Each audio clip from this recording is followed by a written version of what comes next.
اعوذ باللہ من الشیطان الرجیم بسم اللہ الرحمن الرحیم وبہ نستعین انہ خیر ناصرین ومعین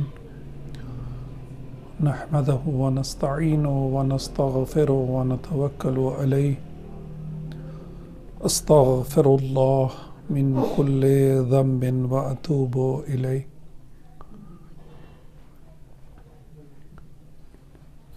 الصلاة والسلام والتحیۃ والاکرام علی النبی الامی المکی المدنی الخرشی الہاشمی العبد المؤید والرسول المسدد وعلى اہل بیتہ الطیبین الطاہرین المعصومین المظلومین المنتجبین المیامین. اما بعد فقد قال رسول اللہ صلی اللہ علیہ وآلہ وسلم ایہا الناس قد اقبل الیکم شہر اللہ شہر وہو عند اللہ افضل الشہر وایامہ افضل الایام ولیالہ افضل اللیالی وساعتہ افضل الساعہ.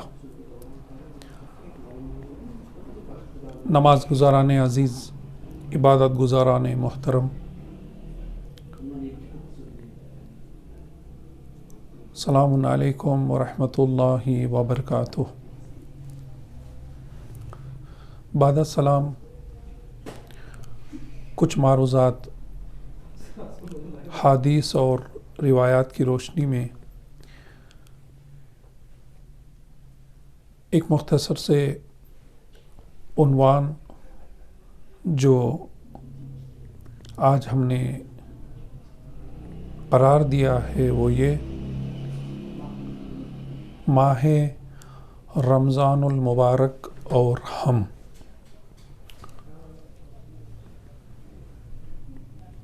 یہ ماہ جو برکتوں والا، رحمتوں والا مہینہ جو پھر سے ایک مرتبہ ہماری زندگی میں رحمت بن کر، خدا کی ایک عظیم نعمت بن کر اور خدا کی طرف سے کچھ توفیقات لے کر آیا ہے، اس خالق کائنات کا شکر لانے کے لیے بس اتنا کافی ہے کہ ہم اس کے بندے ہیں اور وہ ہمارا خالق ہے.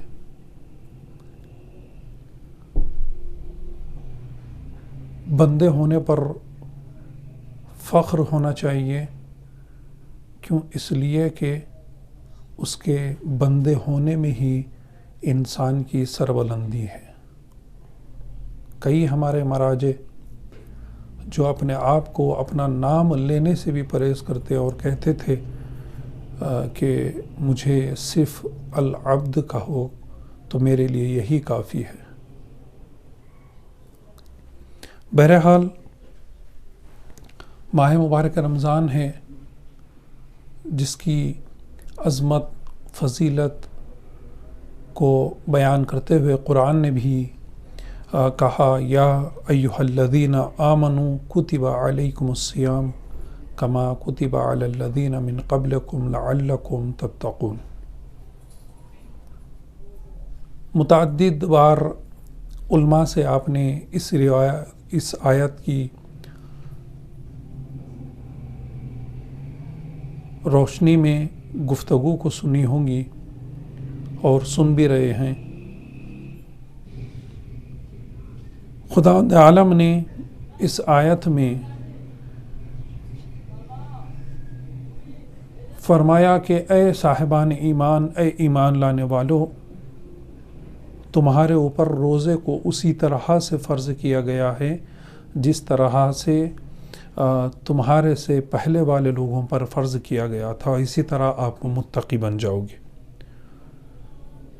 یعنی امت رسول کے بعد ہی روزہ نہیں بلکہ قرآن کی اس آیت کی روشنی میں پتہ چلتا ہے کہ روزہ امت رسول سے بھی پہلے تھا، لیکن اس کا نام الگ تھا۔ روایتوں میں سانق کے نام سے یاد کیا جاتا ہے، اور کہتے ہیں کہ اس انہیں رسول اللہ کی امت سے پہلے، یعنی ان کے زمانے سے پہلے بھی روزہ تھا، لیکن اس کا نام سانق کے نام سے روایتوں میں ملتا ہے۔ عزیزان گرامی، یہ بابرکت مہینہ ہے، باعظمت مہینہ ہے، رحمتوں والا، برکتوں والا مہینہ ہے۔ اس مہینے کی ہم فضیلت کیا بیان کر سکتے ہیں، جس کے لیے رسول نے ارشاد فرمایا کہ جو ہم نے آپ کی سامنے جس حدیث کی تلاوت فرمائی کہ اس میں پیغمبر اکرم ارشاد فرماتے ہیں کہ ایھا الناس، یہ نہیں کہا کہ ایھا المؤمنون، ایھا المسلمون نہیں کہا، بلکہ کہا کہ ایھا الناس، تمام انسانوں کے لیے۔ اس سے مخاطب ہو کر پیغمبر اکرم ارشاد فرماتے ہیں کہ وہ مہینہ آ گیا جو مہینہ تمام مہینوں میں افضل ہے، جس کے دن تمام دنوں سے افضل، جس کے ساعت تمام ساعتوں سے افضل، جس کے لحظے تمام لحظوں سے افضل ہیں۔ امام صادق علیہ السلام نے اپنے فرزند کو نصیحت کرتے ہوئے ارشاد فرماتے ہیں کہ جب ماہ مبارک رمضان آ جائے تو تم کوشش کرو، اس لیے کہ اس ماہ میں رزق تقسیم ہوتا ہے، اس ماہ میں تقدیریں انسان کی لکھی جاتی ہیں، اور اس میں ایک رات ایسی ہے کہ جس میں عمل کرنا 1000 مہینوں سے افضل کہلاتا ہے۔ اپنے فرزند سے نصیحت کرتے ہوئے امام فرما رہے ہیں، رزق تقسیم ہوتا ہے، تقدیریں بدلتی ہیں، تقدیریں لکھی جاتی ہیں، اور اس مہینے کی ایک رات ایسی جس کی تفسیر میں ہم جائیں تو پتہ چلتا ہے کہ شب قدر سے مراد ہے کہ جس میں عمل کرنا 1000 مہینوں سے افضل کہلاتے ہیں۔ یہ ماہ عام مہینوں کے برابر نہیں ہے، کیوں؟ اس لیے کہ جب یہ ماہ آتا ہے تو برکت اور رحمت لے کر آتا ہے، اور جب یہ مہینہ جاتا ہے تو گناہوں کی بخشش کے ساتھ جاتا ہے۔ یعنی جب آتا ہے تو رحمتوں کو لے کر، نعمتوں کو لے کر، برکتوں کو لے کر، اور جب جاتا ہے تو انسان کے گناہوں کو بخش کے جاتا ہے، معاف کر کے جاتا ہے۔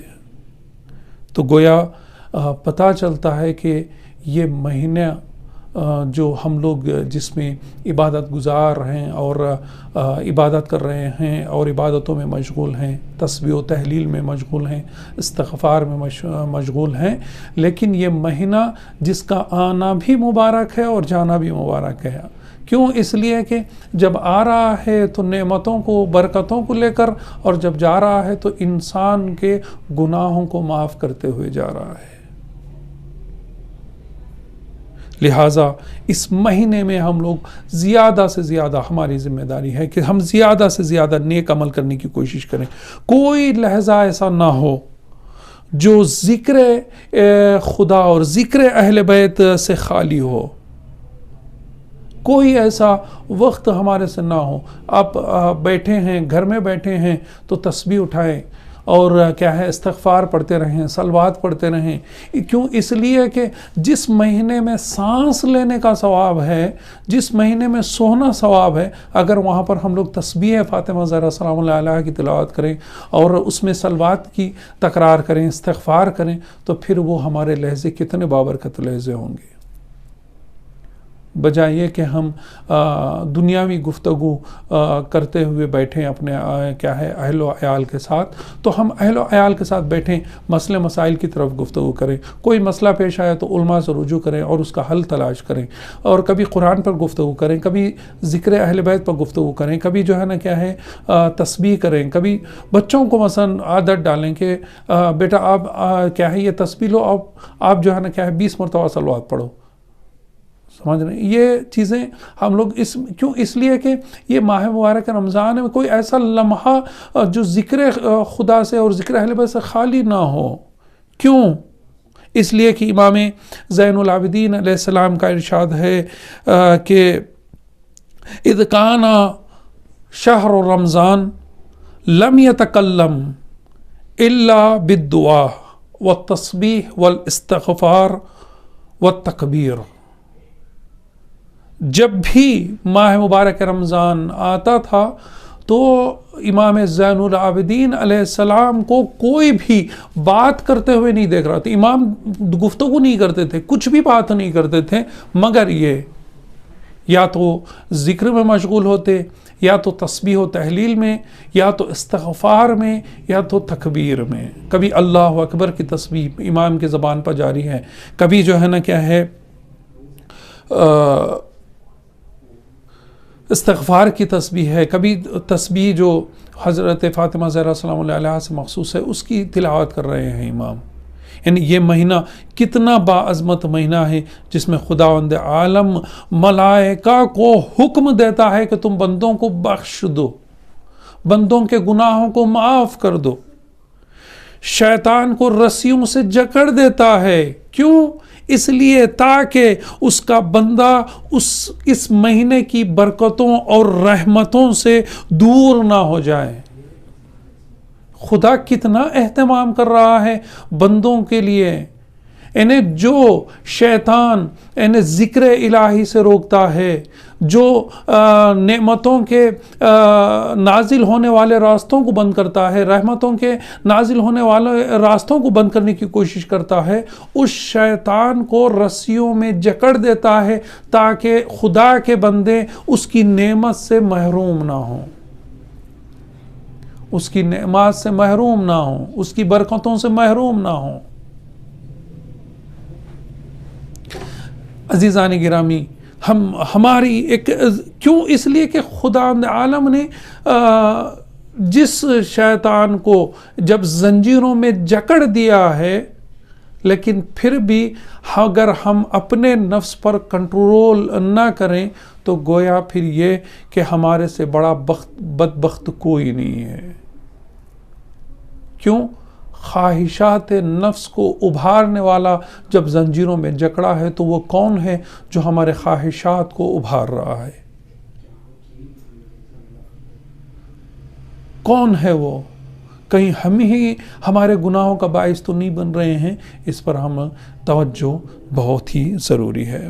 خداوند عالم نے کتنے اہتمام کیا ہے اس ماہ مبارک رمضان میں کر رہا ہے. کوئی مومن شیطان کے دھوکے میں نہ آئے. کم از کم اس ماہ میں گناہ سے بچنے کی کوشش کریں، نافرمانی خدا سے بچنے کی کوشش کریں. اگر پھر بھی اپنے نفس پر قابو نہ کریں تو خدا کی نافرمانی کریں اور گناہ سے نہ بچیں تو یقیناً عذاب الہی اس کے لیے یقیناً مستحق ہے وہ عذاب الہی کا. کیوں؟ اس لیے کہ جب جو ہے نا کیا ہے گناہوں کو کیا ہے گناہوں سے روکنے والا خداوند عالم ہے، اور گناہ انہیں شیطان جو گناہوں کی طرف ابھارتا ہے ہمارے ذہن کو، ہمارے خواہشات کو، لیکن جب وہ خود زنجیروں میں جکڑا اور پھر بھی ہم خدا کی نافرمانی کریں تو پھر عذاب الہی کے مستحق ضرور کہلائیں گے. عزیزان گرامی، اس مہینے سے بھرپور فائدہ اٹھائیں. کچھ دن دیکھیں، کچھ دن گزر گئے ہیں، ٹھیک ہے گزر گئے، لیکن ابھی بھی ہمارے پاس کیا ہے شبۂ قدر جیسی کیا ہے شبیں موجود ہیں. ایک ایک دن جس کا بابرکت ہے، ابھی بھی وقت ہے کہ اس سے بھرپور فائدہ اٹھائیں۔ کیوں؟ اس لیے کہ نہیں معلوم کہ آئندہ سال یہ سعادت پھر سے نصیب ہوگی کہ نہیں ہوگی۔ کتنے لوگ ایسے سال گزشتہ ہمارے ساتھ نمازوں میں مشغول تھے، اطاعت الہی میں مشغول تھے، روزے کی حالت میں تھے، ہمارے ساتھ سحری کر رہے تھے، ہمارے ساتھ افطاری کر رہے تھے، لیکن آج وہ ہمارے ساتھ نہیں ہیں۔ وہ نہ ہو کر بتا رہے ہیں کہ جو کرنا ہے وہ ابھی آپ کو کرنا ہے، جو نیکیاں کرنا ہے ابھی سے آپ کو کرنا ہے۔ اس سے معلوم ہوتا ہے کہ آج ہی کیا ہے اس کا فائدہ اٹھا لیں، کل کے دن نہ ٹالیں۔ وہی شخص کامیاب ہے جو وقت کی نزاکت کو سمجھے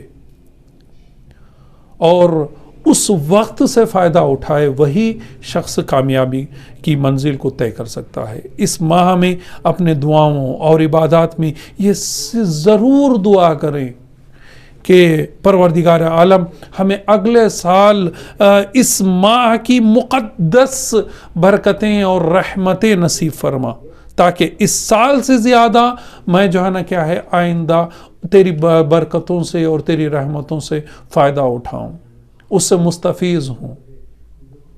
کیوں؟ اس لیے کہ ہم لوگ کل کے لیے یہ دعا کریں، لیکن کل کے لیے آج کے اعمال کو نہ ٹالیں، بلکہ جو ہے نا کیا ہے کل کے لیے دعا کریں۔ اس ماہ میں روزے رکھنے والا متقی کہلاتا ہے۔ قرآن کی آیات، روایات، متعدد روایات ہمارے پاس ہیں، متقی بن جاتا ہے انسان۔ تقوی کے معنی ہیں پرہیز کرنے، لیکن روایاتوں میں اور کچھ معنی اور بھی ہیں جو روایتوں میں ملتے ہیں۔ قرآن کے روح سے، قرآن کی روشنی سے ہمیں پتہ چلتا ہے کہ روزے دار جب اس مہینے میں روزہ رکھتا ہے متقی بن جاتا ہے۔ کیوں؟ اس لیے کہ یہ چاہتے ہوئے بھی کہ وہ گناہ کرے لیکن نہیں کر سکتا، یہ چاہتے انہیں کیا ہے ماہ مبارک رمضان میں روزے کی حالت میں انہیں حلال کیا ہے غذا بھی، حلال نعمتیں بھی حرام ہو جاتی ہیں۔ جائے کہ ہم لوگ جو ہے نا کیا حرام کام انجام دیں اس مہینے میں، نہیں عزیزان گرامی، وہ شخص جو ہے نا کیا ہے عذاب الہی کا مستحق ہوگا۔ متقی بن جاتا ہے، گناہوں سے بچتا ہے، گناہوں سے پرہیز کرتا ہے۔ اس لیے کہ ایک روایت میں تقوی کی تعریف کرتے ہوئے معصوم نے ارشاد فرمایا کہ تقوی یعنی اطاعت پروردگار، تقوی یعنی گناہوں سے اجتناب، اور تقوی یعنی ترک دنیا کو ترک کرنا، گناہوں سے بچنا، اطاعت پروردگار کرنا، یہ تقوی کے حقیقی معنی ہیں۔ اس ماہ میں کثرت سے دعا، کثرت سے استغفار کرو، اس لیے کہ دعا تمہارے بلاؤں کو دور کر دیتی ہے اور استغفار تمہارے گناہوں کو مٹا دیتا ہے۔ ذرا سی اس پر توجہ کریں عزیزان گرامی، جو نیکیاں کرنی ہیں اس مہینے میں ہی کر لیں، اس مہینے میں ہی نیکیاں کر لیں۔ جو خیرات، جو صدقات دینا ہے وہ اس ماہ میں اس کے کیا ہے مستحق تک، اس کے حقدار تک اس کو پہنچا دیں، حقدار تک پہنچائیں۔ اس میں کیا ہے سستی بالکل نہ کریں۔ روایتوں میں ملتا ہے، مولا کائنات ارشاد فرماتے ہیں، اے انسان ہو تمہارے پاس بس 3 ہی دن ہیں، 3 ہی تو دن ہیں، ایک کل کا دن ہے جو گزر گیا ہے، اس پر تمہارا کوئی حق نہیں، اس لیے کہ جو کچھ آپ کو انجام آپ دے چکے ہیں بس دے چکے ہیں۔ کل کا دن جو گزر گیا گزر گیا، اتنے دن جو ہمارے کیا اس ماہ کے گزر گئے، جو لوگ روزہ رکھے ان کے بھی گزر گئے، جو نہیں رکھے ان کے بھی گزر گئے، جس نے عبادت کی ان کے بھی گزر گئے، جس نے تسبیح و تحلیل کی ان کے بھی گزر گئے، لیکن جو سوتے رہ گئے ان کے بھی گزر گئے۔ اس پر ہمارا کوئی قابو نہیں ہے، ہم کچھ بھی نہیں کر سکتے ہیں۔ یہ ایک دن ہے، ایک دن آنے والا دن ہے جس کی ضمانت کوئی نہیں لے سکتا۔ کل آئے گا تو میں کل کروں گا۔ جیسے ہمارے یہاں بہت سے جوان کہتے ہیں کہ ہم لوگ نماز پڑھیں، کہتے ہیں کہ ارے ابھی ہم جوان ہیں، بزرگ ہو کر پڑھ لیں گے۔ کیا گارنٹی ہے آپ کے پاس؟ کون ضمانت دے گا آپ کی عمر کی؟ جب 1 گھنٹے کے بعد کی ضمانت کوئی نہیں دے سکتا تو ہم لوگ کیا ہے، ہم اتنی بڑی عمر کے کیا ہم لوگ کیا ہے ضمانت دے سکتے ہیں؟ کل کا دن جو گزری ہوئی کل ہے وہ بھی ہمارے ہاتھ میں نہیں ہے، اور آنے والا دن جس کی کوئی ضمانت دینے والا نہیں ہے۔ بس ایک ہی دن آپ کے پاس بچا ہے جو آج کا دن ہے۔ بس آج کا دن آپ کو، یعنی آج ہی کے دن نیکی کرنی ہے۔ آنے والا دن بھی جس کی کوئی ضمانت نہیں، جو گزر گیا وہ بھی تمہارے ہاتھ میں کچھ بھی نہیں ہے، لیکن بس آج ہی بجا لائیں۔ کسی غریب کی مدد کرنی ہے تو آج کے دن کرنا ہے، کسی یتیم کو کھانا کھلانا ہے آج کے دن کھلانا ہے، آج ہی صدقہ یعنی کیا ہے صدقہ دینا ہے تو آج ہی کے دن دینا ہے۔ اگر آج تک خمس نہیں نکالا ہے، آج ہی کے دن آپ کیا ہے اس کا محاسبہ کریں، آج ہی اس کا حساب کریں، اس لیے کہ بہت زیادہ روایتوں میں تاکید ہے خصوصاً خمس کی، کہ کبھی موقع ملے تو ہم آپ کی خدمت میں بتائیں گے کہ خمس کی کیا ہے نقصانات کیا ہیں اور اس کے فائدے کیا ہیں۔ بہت ہی کیا ہے، اگر آپ نے نہیں کیا، خمس نہیں نکالا ہے، ہاں اگر کوئی میری ماں بہن آج تک بے ردہ ہے لیکن آج ہی جناب زینب کا واسطہ دے کر توبہ کر لے اور جو ہے نا کیا ہے اپنے سر پر چادر پردے کا اہتمام کر لے، کل کے دن نہ ٹالیں جس کی کوئی ہمارے پاس ضمانت نہیں ہے۔ یہ ہمارے کچھ مخصوص کیا ہے اعمال ہیں جو آج آئین کیا ہے کچھ نیکیاں ہیں جو آج کے دن ہی آپ کو انجام دینا ہے۔ آج ہی کے دن کوشش کریں کہ آئندہ کیا ہے جو دن گزر گئے ان کی معافی، اور جو دن آنے والے ہیں ان آنے والی نعمتوں میں، آنے والی رحمتوں میں، آنے والی برکتوں سے فائدہ اٹھانے کی دعا کرتے ہوئے آج ہی یعنی کل تک آپ نے روزہ نہیں رکھا اور آنے والے کل سے عہد کرتے ہوئے روزہ اور سحری یعنی کیا ہے سحری کریں اور پھر روزہ رکھیں۔ اور جب یعنی یہ دن آپ کا گزرے گا روزے کی حالت میں تو جو گزشتہ آپ سے گناہ ہو چکا ہے کہ جس میں جو ہے نا کہ آپ نے روزہ نہیں رکھا اس کی توبہ کر لیں اور آئندہ گناہ نہ کرنے کی دعا کر لیں۔ یہی ہم دعا کرتے ہیں۔ پروردگار عالم ہماری عبادت و اطاعت کو قبول فرمائے، ہمارے گناہوں کو معاف فرما، اور ایک ہی دعا ضرور کریں افطار کے وقت، پروردگار عالم امام کے ظہور میں تعجیل فرما، ہم سب کو امام کے ناصروں میں شمار فرما۔ والسلام علیکم ورحمۃ اللہ وبرکاتہ۔